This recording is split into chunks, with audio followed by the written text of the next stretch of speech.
All right, in this tutorial, we're going to talk about the visual techniques. Specifically, we want to focus in on camera work. Camera work is a really important part of cinematography. Essentially, it's our initial interaction with the images. So in order to make a film, you have to be really educated in camera work. And once you start to figure out the little tricks of the trade that the camera workers are doing, you're really going to start to appreciate film a lot more, because getting these images to occur really requires a lot of understanding about the way the world works, about how cameras work, movement, different things like that. So we're going to take a look at the camera work. So when we talk about camera work, there's 4 different areas that we try to focus in on. We try to focus in on shot selection, camera angles, camera movement, and camera lenses. So those are the 4 things that someone working with a camera would want to be well versed in. So the first one is shot selection. And essentially there's 3 types of shots, but we also have what we reference as extreme shots. So really there's 5 types of shots that we work with. So the first shot is the concept of the long shot. I'm going to go in a little bit closer for you before we go right to that slide. So the long shot usually comes at the beginning of a sequence to orient the audience to the location of the sequence. So typically when you are doing a film, you want to establish that, the film's taking place at a school, you're going to have a picture of the school that allows us to kind of be oriented. That's called a long shot. What we're going to see here is we're going to see 2 differences in shots. So the first one is the extreme long shot. So I use here a picture of the White House, and here we have this extreme long shot. And the reason we know that it's a long shot is you could have a person standing and their feet on the ground, and there would still be a ton of available space. So imagine a little human standing right here, tons of available space up here, tons of available space down here. So that's how we know that it's an extreme long shot.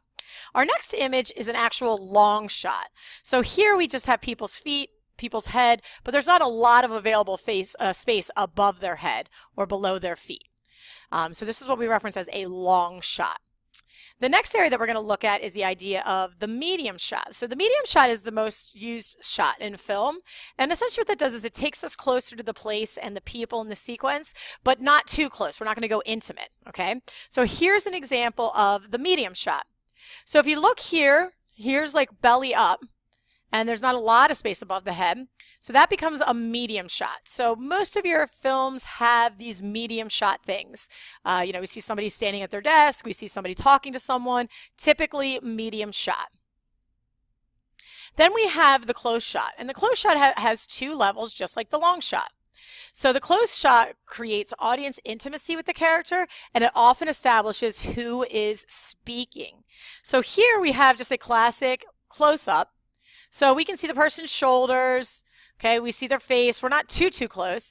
And what happens a lot of times in dialogue, if President Obama was talking to someone, we would see him talking, and then we would have another scene cut right next to it to the person that he's talking to, and then we'd go back to President Obama, and we'd have a close-up of the next person, then we'd go back and forth, and essentially what would happen is we would end up seeing this dialogue. It would feel as though people were talking to each other, and that we were part of the conversation because we were close up. The next one actually is the extreme close-up. That's where we're able to get very, very close, and that really reveals to us an emotion. So right now, President Obama does not look happy. He looks very angry in this picture. That allows us to really get a sense. This happens a lot with characters that are crying, characters that are smiling, characters that are thinking. When they really want us to get us close and intimate, they'll pull out the extreme long shot. So again, our shot selections come in long shot, medium shot, and close shot. Next, we have the camera angle. The camera angle has 3 different aspects to it. We have the flat angle, the low angle, and the high angle. So the flat angle is eye level. It means that it's being shot at the same height and angle as the subject. So if we go in close, we'll see that it's as if we're standing there talking to Leo. Okay, this is a flat angle shot, okay? Then we have our low angle shot. This is where we're standing down on the ground looking up. So low angle shots means that the shot comes from below. So if we go in, here we're looking up at Jay Gatsby from down on the veranda where Nick was standing, okay? So now we can look up and we can see Leo. And then we have our high angle shot. And this is when we end, sorry, I'm going crazy here.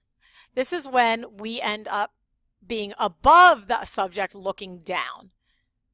So if we come in, we can see this is Leo at the Oscars. There's a camera overhead looking down. So those are our 3 shots. So just to go back, just to summarize again, what those 3 shots are, we have our flat angle, low angle, and high angle. And the flat angle can be like a low flat angle, so you can kind of be a little bit flat, a little bit low, a little bit high, but the low angle and the high angle, there's no doubt that you're lower or higher. Then we have our camera movement.